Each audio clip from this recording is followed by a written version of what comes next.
Brothers and sisters, hello, hello, hello. I've missed you. Welcome to Readings with Regina, and I want to give a big shout out, as always, to all of my subscribers. And my subscribers know that you are prayed for morning and evening. Now, brothers and sisters, this is Black August. You see it running across the bottom of the screen. I've already told you what it's about. I'm going to talk a little bit more about that in a moment. But before I get to the first book that has to do with Black August, I want to read a wonderful poem that my Panther sister Julia Wright has written about Black August. And if you don't know Julia Wright, check out her father's work. Her father's Richard Wright. And if you don't know Native Son, if you don't know Black Boy, you must look up Richard Wright. All right, here we go now. Julia's poem is called, of course, Black August. It's Black August. We open the cage windows of our minds and let the dragons fly on high. It's Black August.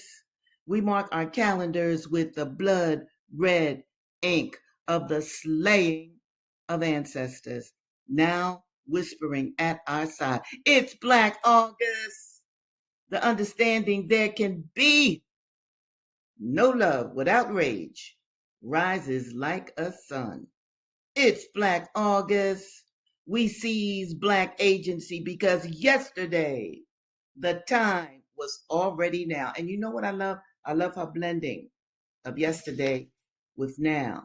Let me start also with the man that inspired Black August, where we should look into freeing our political prisoners. We should look into the carceral system, even if we have loved ones in there, okay? Family in there. Make sure you keep up with them so that the people that run these places can see that there are people involved with the person, caged, as Julia would say, in prison. So I'm going to read from Soledad Brother, George Jackson's work.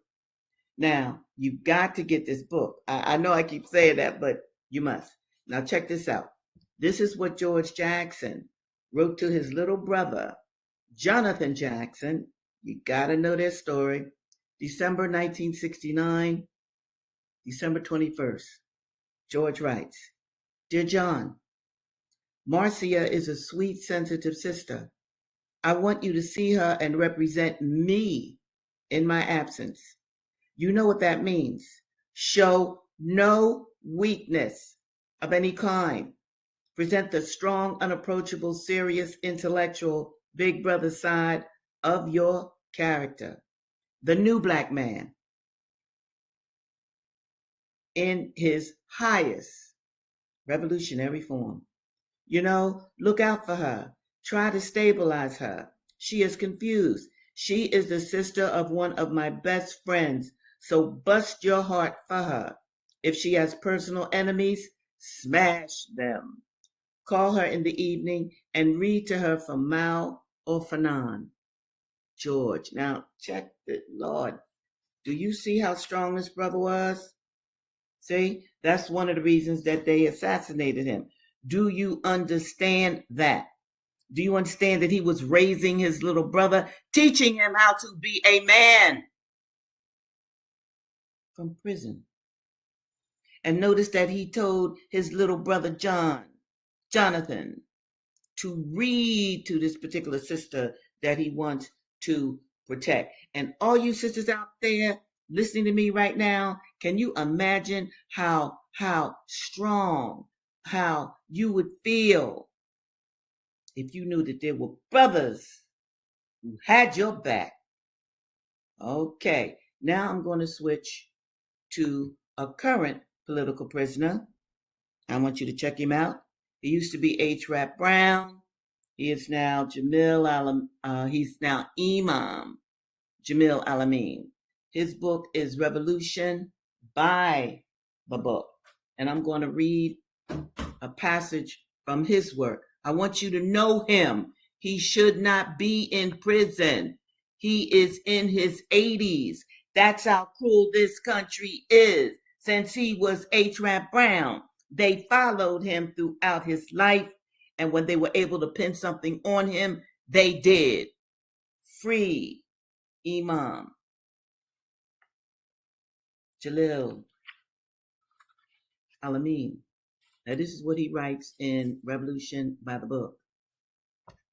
The creator of humanity, Almighty Allah, the God of Adam, Noah, Abraham, Moses, Jesus, and all the prophets, says in the Quran that he has created humans and jinns only to worship him. He has set out for them guidance, and he has given them a program which will enable them to be successful. That's one passage. I'm going to read another. In recognizing the dominion and sovereignty of the Lord of the universe, we establish a relationship with God which prevents and precludes submission to anything other than God. That means that we no longer can be slaves to anyone or anything else.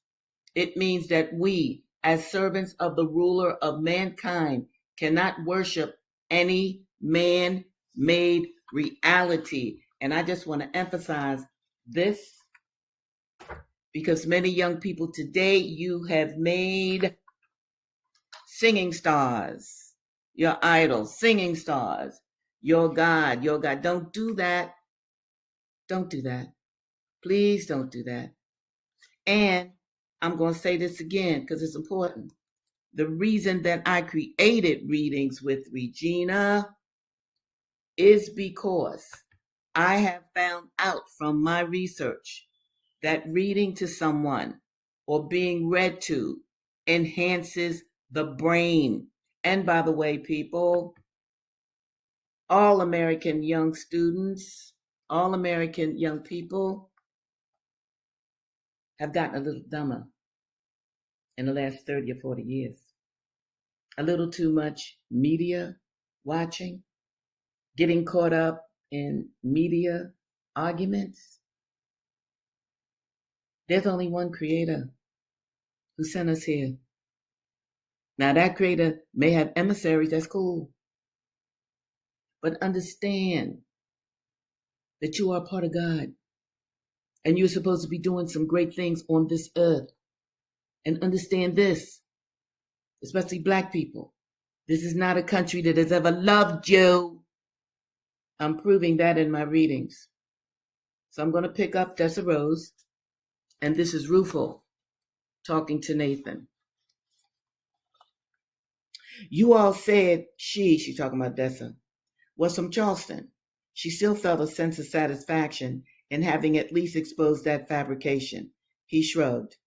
Charleston, Augusta, don't matter all that much. Ain't likely she'd know anyone you know. You all lied.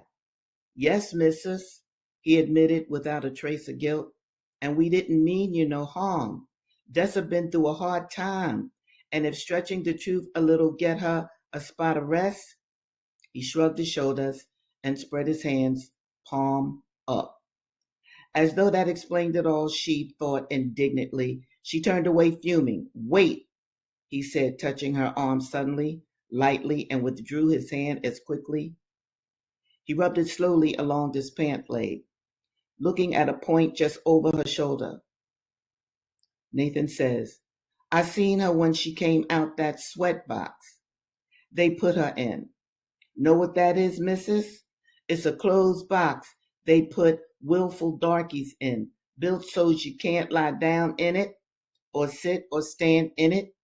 It do got a few holes in it so you can breathe, but plenty people done suffocated in 'em. They whipped her, put her in that, let her sweat out in the sun. Rufo, that wench don't have a scar on her back. Nathan looked briefly in her face, and she turned away. uneasy at the boldness of that glance.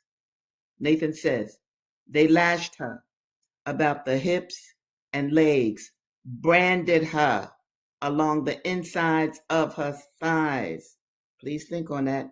Branded her with a hot iron along the insides of her thighs. Rufus shivered. That couldn't be true. It was too awful, she thought. And how did this darky know anyway? How do you know? She challenged. Yet she was interested despite herself. How you come to see all this? He did not look at her this time. Rather, he looked toward her. He says, I was a slave to the trader what bought her. He was buying up around Menifree when he heard about an experienced field hand. Remember I told you Dessa worked in the field. That was already breeding. See how they describe a black woman? She was for sale at Simeon. Master Wilson rode a pretty mile out his way to look at a proposition like that. And he taken me with him. So I was there. I seen her when she come out the box. They just about whipped that dress off her, and what hadn't been cut off her dress, drawers, shift was hanging around her in tatters, or else stuck in them wounds. Just from the waist down, you see, because they didn't want to impair her value. See, say they beat her around her hips. So when she went on an auction block, nobody would see her scars. And they branded her on the inside of her thighs. Lord have mercy. Okay. That's what her mistress told Wilson. She drove a hard bargain. I was there, and I heard that, too. His face had a stubborn cast to it, as though he expected her to challenge this. Mistress told Wilson out front that the girl was scarred, and she still got $400 for her. He shook his head and chuckled ruefully. Not too many could get the best of old massa like that. I don't know how long they had her in that box. Her face was swole. She was bloody and dirty, cramped from laying up in there. I didn't think she could stand up, but she did. He spoke with quiet intensity. She stood up. Now remember, brothers and sisters, Dessa Rose is based on a real person. Now I'm going to go to incidents in the life of a slave girl.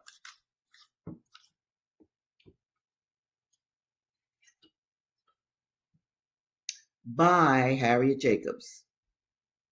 Okay, here we go. My master met me at every turn, reminding me that I belong to him. This kid is 14. She's 14. The master is anywhere between 45 and 50. My master met me at every turn, reminding me that I belonged to him, and swearing by heaven and earth that he would compel me to submit to him.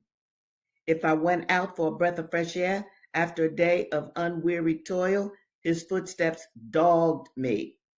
If I knelt by my mother's grave, his dark shadow fell on me even there. The light heart which nature had given me became heavy with sad forebodings. The other slaves in my master's house noticed the change. Many of them pitied me, but none dared to ask the cause. They had no need to inquire. They knew too well the guilty practices under that roof, and they were aware that to speak of them was an offense that never went unpunished. I longed for someone to confide in. I would have given the world to have laid my head on my grandmother's faithful bosom and told her all my troubles. But Dr. Flint swore he would kill me. This is what pedophiles even say to their victims today. Pedophilia is ancestral. It is white ancestral. Dr. Flint swore he would kill me if I was not as silent as the grave. Then, although my grandmother was all in all to me, I feared her as well as loved her. I had been accustomed to look up to her with a respect bordering upon awe. I was very young and felt shamefaced about telling her such impure things, especially as I knew her to be very strict on such subjects. Moreover, she was a woman of a high spirit. She was usually very quiet in her demeanor, but if her indignation was once roused, it was not very easily quelled. I had been told that she once chased a white gentleman with a loaded pistol because he had insulted one of her daughters. I dreaded the consequences of a violent outbreak, and both pride and fear kept me silent. But though I did not confide in my grandmother, and even evaded her vigilant watchfulness and inquiry, her presence in the neighborhood was some protection to me. Though she had been a slave, Dr. Flint was afraid of her. He dreaded her scorching rebukes. Moreover, she was known and patronized by many people, and he did not wish to have his villainy made public. It was lucky for me that I did not live on a distant plantation, but in a town not so large that the inhabitants were ignorant of each other's affairs. Bad as are the laws and customs in a slave-holding community, the doctor, as a professional man, deemed it prudent to keep up some outward show of decency. Oh, what days and nights of fear and sorrow that man caused me. Reader, I love it. These 19th century writers, they would talk right out of the book to you. Reader, it is not to awaken sympathy for myself that I'm telling you truthfully what I suffered in slavery. I do it to kindle a flame of compassion in your hearts for my sisters who are still in bondage, suffering as I once suffered. You see, who could protect the Black enslaved woman? Who could protect her? In fact, who could protect the Black? The Black man wasn't protected during bondage. That's why George Jackson knew in 1969 he certainly had to help raise his little brother, show him what a man was supposed to be and a man was supposed to do. Do you understand that? Very often, many men today do not have that kind of masculine guidance. And I'm also saying this because I want every brother within the sound of my voice. If you know some sisters who could use your help, your services, your friendship, I'm not talking romance, your friendship, your guidance, your protection, that's what you're supposed to do. This is not a country that loves you. You call the police, hey, you don't know who's going to be killed. I just learned of a Black woman who was just killed in New Jersey. She had a knife. So why you shoot her? Okay, I'm going to get back to the books. That's what Readings with Regina is about. But I had to take the time to say this to you because this is right now. It was in the past, worse, but it's also going on right now. So I'm going to now read Clotel, another 19th century book. This is about Thomas Jefferson's daughter. He had several, but this is just about one of them. Clotel, 19th century. William Wells Brown is the author. I think this was written in 1858, if I'm not mistaken. Okay, let me move this. All right, here we go.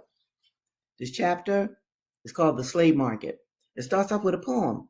Poetry was exceedingly popular during the 19th century and even in the 20th, but especially during the period where Blacks were in bondage.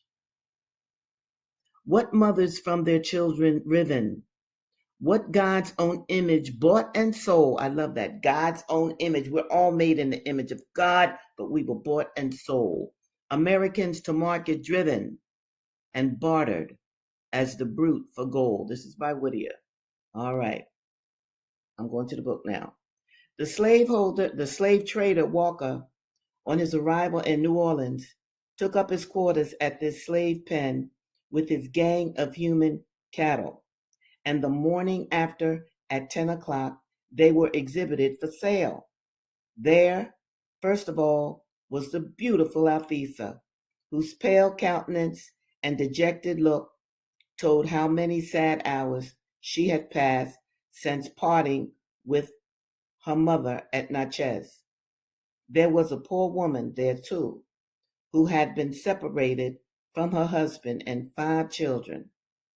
There was another woman there too, whose looks and manner were expressive of deep anguish, sat by her side. There too was Uncle James, with his whiskers off, his face shaved clean, and the gray hairs plucked out and ready to be sold for 10 years younger than he was. Toby was also there, with his face shaved and greased, ready for inspection. The examination commenced and was carried on in a manner calculated to shock the feelings of anyone not devoid of the milk of human kindness. "What are you wiping your eyes for?" inquired a fat, red-faced man with a white hat set on one side of his head and a cigar in his mouth, of a woman who sat on one of the stools. "I suppose I have been crying." "Why do you cry?" said the white man. "Because I have left my man behind." "Oh, if I buy you, I will furnish you with a better man than you left. I have lots of young bucks on my farm." Every time I read the word buck, I just have to tell you this. Because one of my husbands, his nickname was Buck. But of course, we didn't know anything about slavery or whatever. Young bucks. That's what they called young black men back during the enslavement period. "I have lots of young bucks on my farm. I don't want, and I will never have, any other man," replied the woman. "What's your name?" asked the man in the straw hat of a tall Negro man who stood with his arms folded against his breast and leaning against the wall. "My name is Ann, sir." "How old are you?" 25. "Where were you raised?" "In Old Virginia, sir." "How many men have owned you?" "4. "Do you enjoy good health?" "Yes, sir." "How long did you live with your first owner?" 20 years. "Did you ever run away?" "No, sir." "Did you ever strike your master?" "No, sir." "Were you ever whipped much?" "No, sir." "I suppose I did not deserve it." "How long did you live with your second master?" 10 years, sir." "Have you a good appetite?" "Yes, sir." "Can you eat your allowance?" "Yes, sir, when I can get it." "What were you employed at in Virginia?" "Virginia. I worked in the tobacco field." "In the tobacco field?" "Yes, sir." "How old did you say you were?" "I will be 25 if I live to see next sweet potato digging time." "I am a cotton planter, and if I buy you, you will have to work in the cotton field. My men pick 150 pounds a day, and the women 140. And those who fail to pick their task receive 5 stripes. 5 stripes is 5 whips on them. That's what that means, stripes. From the cat, whips from the cat o' nine tails. That was a specialized whip. For each pound that is wanting. Now, do you think you could keep up with the rest of the hands? I don't know, sir. I expect I'd have to. How long did you live with your third master? 3 years, sir. Why, this makes you 33. I thought you told me you was only 25. All right. I want to, before I sign off for today, I want you to notice how often in these books the enslaved people were whipped. You understand that? Now, I want you to think about this. Who made the whips? Who made the chains? I want to show you this. This is an example of an enslaved man being whipped. All right? I want you to notice what's in the enslaver's hand. It is a paddle. It's not a whip. It is a paddle. Because white people made all kinds of torture instruments to make sure that they could beat the resistance, the masculinity, the womanness out of their enslaved people. They chose to turn an entire group of people into non-thinking brutes and slaves. Now, they didn't always succeed, but of course, sometimes they did. I want you to notice the brother on the ground. I want you to notice that stick that's in between his knees. I want you to notice that his hands are tied. Can that brother do anything? No, he can't. And with a paddle, when you are whipped, and the paddle has those holes in it, you see those holes? That means your flesh comes up in between those holes. It is a torturous punishment. You see that, people? I also want you to look to your right. I think it would be your right. You see the black woman and the black man there? Normally, when an enslaved person is whipped, there's always an audience. The enslavers make sure that there are other black people to see the kind of punishment that the enslavers would put out if you got out of line, what they call out of line. It might be a look that you gave. It might be you didn't work fast enough. And just like the enslaver in Clotel just said, if the people don't pick the proper amount of cotton on his plantation, the men and the women, if they don't pick the proper amount, they are whipped. He said 5 stripes of the cat. The cat is actually a whip. Now, okay, I know that this is difficult. I know that, people. But black people, you got to know your history. You have to understand how the foundation of us built this country, never received a dime, and we underwent for centuries some of the worst torture in the world. Do you understand that? And generation after generation after generation would make a more weakened model of the original African that was enslaved in this country. That was the purpose. And I'm going to tell you another purpose. Because this is Black August. We have to look at our political prisoners who stood up for us. What little gains we have is because many of the brothers and sisters in the 1960s stood up in a manner this country had never seen before. So they had to open up the doors. But they let in certain kinds of blacks that did not keep that revolutionary fervor going. The blacks they let in became imitative of white America. So this is why we are even still in this situation which we find ourselves today. Well, brothers and sisters, I'm getting ready to sign off for today. It is always so good to be with you. And I thank you for hanging with me. I thank you for making comments, although I haven't gotten many comments lately. I want to hear from you. I want to thank you for giving a wonderful thumbs up on these videos. And know, once again, I pray for you every night and every day because, like the Imam, who used to be H. Rap Brown, now Jamil Al Amin, Imam Jamil Al Amin, I pray every day, okay? And I pray for the world. I pray for certain people. I pray for myself.